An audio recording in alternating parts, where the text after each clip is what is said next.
সোমবার খয়েরপুরস্থিত পলিমঙ্গল উচ্চ মাধ্যমিক বিদ্যালয়ে বিদ্যালয় শিক্ষা দপ্তর কর্তৃক আয়োজিত রাজ্য ভিত্তিক বাইসাইকেল প্রদান কর্মসূচির আনুষ্ঠানিক উদ্বোধন করেন মুখ্যমন্ত্রী ডক্টর মানিক সাহা। পরে তিনি আয়োজিত অনুষ্ঠানে বলেন, বর্তমান সরকার সবচেয়ে বেশি মহিলাদের অগ্রসর দিকে গুরুত্ব দিয়ে চলেছে, কারণ দেশের জনসংখ্যার অর্ধেক হলো মহিলা। প্রধানমন্ত্রী নরেন্দ্র মোদী দায়িত্ব নেওয়ার পরেই তিনি বলেছেন, বেটি বাঁচাও বেটি পড়াও। তিনি বুঝতে পেরেছেন মহিলাদের আগে অগ্রসর করতে হবে, তাহলেই দেশ এগিয়ে যাবে। প্রধানমন্ত্রী মেয়েদের পাইলট বানানোর স্বপ্ন দেখেছেন। একই সাথে বর্তমান সরকার মেয়েদের জন্য রাস্তায় পিঙ্ক টয়লেট চালু করার উদ্যোগ নিয়েছে। চাকরি ক্ষেত্রে 33% সংরক্ষণের ব্যবস্থা রেখেছেন এই সরকার। মুখ্যমন্ত্রী এদিন আরো বলেন, শিক্ষার ক্ষেত্রে বর্তমান সরকার সবচেয়ে বেশি গুরুত্ব দিয়ে চলেছে। রাজ্যে 125টি বিদ্যালয়কে বিদ্যাজ্যোতির আওতায় আনা হয়েছে। এর মধ্যে 96টি বিদ্যালয় বাংলা মাধ্যম এবং 29টি বিদ্যালয় ইংরেজি মাধ্যম। এই বিদ্যালয়গুলি শিক্ষাগত পরিকাঠামো আরো কিভাবে উন্নত করা যায় সেদিকে গুরুত্ব দিয়েছে সরকার।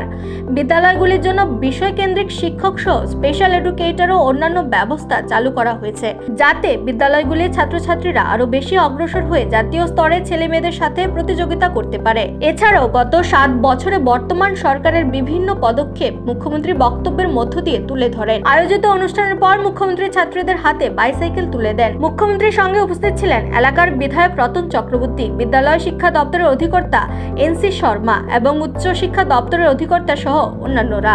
যে 2022-23 শিক্ষাবর্ষে আমাদের এবার 23,000 উপরে 23,300 জন ছাত্রীকে আজকে বাইসাইকেল প্রদান করা হবে। এতে করে প্রায় 10 কোটি, অলরেডি আমাদের সেক্রেটারি মহোদয় বলেছেন 10,61,66,000 টাকা ব্যয় হচ্ছে। আমাদের বিদ্যালয় শিক্ষা দপ্তর বিভিন্ন উদ্যোগ ইত্যবসরে নিয়েছে। এর মধ্যে সুপার 30 প্রকল্প আপনারা সবাই জানেন, যে 2020-21 সাল থেকে সেটা শুরু হয় এবং যারা 10ম শ্রেণীর যারা ছাত্রছাত্রীরা উত্তীর্ণ হন তাদের মধ্যে 30 জনকে আমরা বাছাই করি এবং তাদেরকে তাদের ইচ্ছা মতো যে বেস্ট যে কোচিং ইনস্টিটিউট, এই জেইই এবং নিট পরীক্ষার জন্য তাদেরকে কোচিং দেওয়া হয়। এবং এই আমাদের শিক্ষা দপ্তর এক একজন শিক্ষার্থীর জন্য 2 বছর কোচিংয়ের ব্যবস্থা করা হয় এবং 5,30,000 টাকা করে ব্যয় দেওয়া করা হয় এক একজন স্টুডেন্টের জন্য। আপনারা শুনলে খুশি হবেন, এখন পর্যন্ত প্রায় 144 জন ছাত্রছাত্রী এর সুযোগ পেয়েছে এবং 7 জন আইআইটিতে চান্স পেয়েছে, 11 জন এনআইটি ইঞ্জিনিয়ারিং পড়ার সুযোগ পেয়েছে, 10 জন এমবিবিএস কোর্সে মেডিকেল পড়ার সুযোগ পেয়েছে। Chief minister's annual state award for excellence to meritorious students, সেখানেও আমাদের মধ্যশিক্ষা পর্ষদ পরিচালিত মাধ্যমিক ও উচ্চতর মাধ্যমিক পরীক্ষায় যারা ছাত্রছাত্রীরা আছেন তাদেরকে 5 জন করে শিক্ষার্থীকে আমরা সিলেকশন করি। এর মধ্যে বালিকা শিক্ষার্থী আছে, যারা তপশিলি জাতিভুক্ত শিক্ষার্থী ইত্যাদি ক্যাটাগরিতে আমরা সিলেকশন করেছি। তো এতে ওদেরকে আমরা অ্যাপেল যে আইপ্যাড সেই দেওয়া হয়েছে এবং শংসাপত্র পুরস্কৃত করা হচ্ছে। Chief ministers meritorious award to the children of Tripura police and TSR personal, তাদের জন্য এই প্রকল্প নেওয়া হয়েছে। যারা আমাদের রাজ্যের আরক্ষা দপ্তরে যারা টিএসআররা আছেন বা পুলিশে আছেন তাদের যে সন্তানরা আছেন 10ম ও দ্বাদশ শ্রেণীতে যারা উত্তীর্ণ, প্রথম যারা 3 জন, একটা হচ্ছে স্টেট লেভেলে এবং এই 3 জনকে 11,000, দ্বিতীয় জনকে 10,000 এবং তৃতীয় জনকে 9,000 টাকা করে দেওয়া হয়।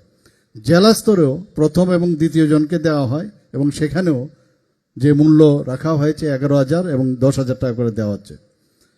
আমাদের এখানে অভিন্ন যে সেন্ট্রালাইজ এক্সামিনেশন সিস্টেম আগে ছিল না, এতে করে আমাদের যারা ছাত্রছাত্রীরা পরীক্ষা দিতে গিয়ে এক এক জায়গায় এক এক রকম প্রশ্নপত্র হতো। এখন আমরা সেটাকে 3য় শ্রেণী থেকে দ্বাদশ শ্রেণী পর্যন্ত যে অভিন্ন যে প্রশ্নপত্র সেটা আমরা শুরু করেছি। এতে করে তাদের যে মানদণ্ড, যে পরীক্ষার যে রেজাল্ট, তার যে মানদণ্ড একভাবে করার আমরা ব্যবস্থা করেছি। এতে করে স্টুডেন্টসদের মধ্যে যে একটা পরীক্ষার ভীতি সেটাও কিন্তু অনেকটা কম করা যায়। শুধু তাই নয়, এই প্রশ্নপত্রে আরও নতুন নতুন কি সংস্কার সাধন করা যায় তারও ব্যবস্থা আমাদের এই ডিপার্টমেন্ট থেকে করছে। বিদ্যাজ্যোতি প্রকল্প নিয়ে আপনারা অনেকে অনেক কথা বলেন। এখানে রাবেল মহোদয় আছেন, সেক্রেটারি মহোদয়, উনি বলেছেন এবং আমি প্রায়ই এবারের গত যে রেজাল্ট বেরিয়েছে, অনেকে পত্রপত্রিকায় অনেক কিছু উঠেছে। এখন যে অবস্থায় দাঁড়িয়েছে উনি নিজেও এবং ডিপার্টমেন্টের সাথে আমি বসেছি, বলছে 125টি সরকারি যে বিদ্যালয় আমরা বিদ্যাজ্যোতি প্রকল্পের অধীনে রয়েছে সেগুলোকে আরও বেটার টু নিজস্ব প্রতিনিধি রিপোর্ট, এশিয়ান টাইমস।